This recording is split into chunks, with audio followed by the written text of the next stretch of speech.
presque parti de zéro en 2016. Voilà, on est vraiment parti de zéro et on a dû construire ensemble.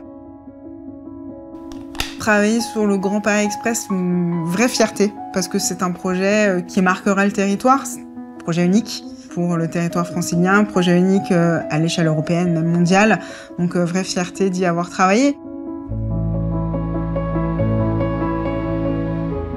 Je pense que ce projet va complètement révolutionner les transports en Île-de-France. Ça va significativement améliorer toutes les liaisons de Proche-Couronne à Proche-Couronne. On refaçonne des quartiers, on refaçonne des villes, on connecte des villes à Paris.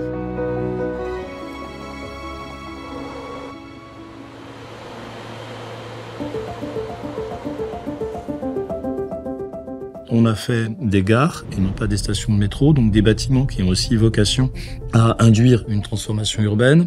On a mis des œuvres d'art à l'intérieur de ce métro. Donc on aura une expérience qui sera pratiquement une expérience culturelle quand on prendra le métro.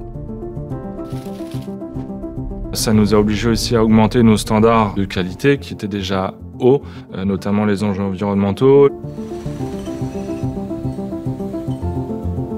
Ce qui fait qu'on est aujourd'hui comme une ingénierie reconnue.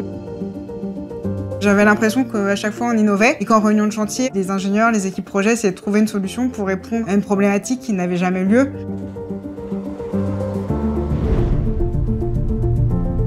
Qu'on a appris beaucoup tous les uns et les autres au travers de ce projet. Et pour nos jeunes générations et puis nos moins jeunes générations, c'est certainement un projet, si c'est pas le plus important, si c'est pas le projet de leur vie, c'est en tout cas un projet majeur qui fait œuvre utile et qui les aura passionnés tout au long de l'évolution de ce projet.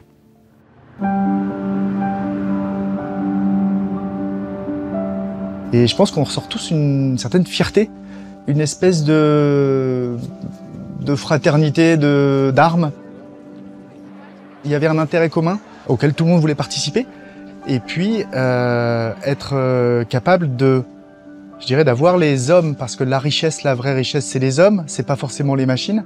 Et les hommes vieillissent, donc il faut continuer à former des hommes régulièrement.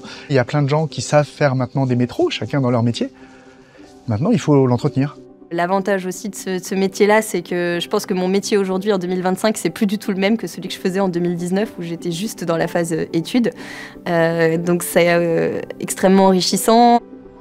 J'ai commencé assez jeune ingénieur, en voyant toutes les différentes phases du projet.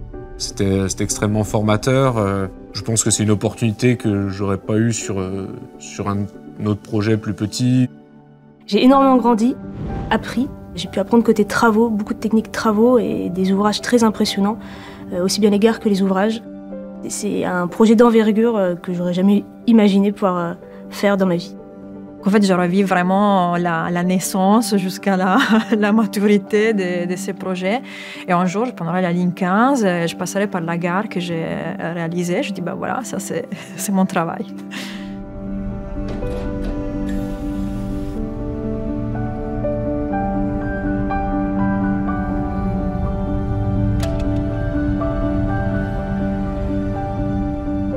Si dans quelques années, on me dit la qualité de l'air en Île-de-France est meilleure qu'il y a 15 ans, parce que les métros fonctionnent, parce que la ligne 18 est en service, je ne pourrais qu'être fier d'y avoir participé.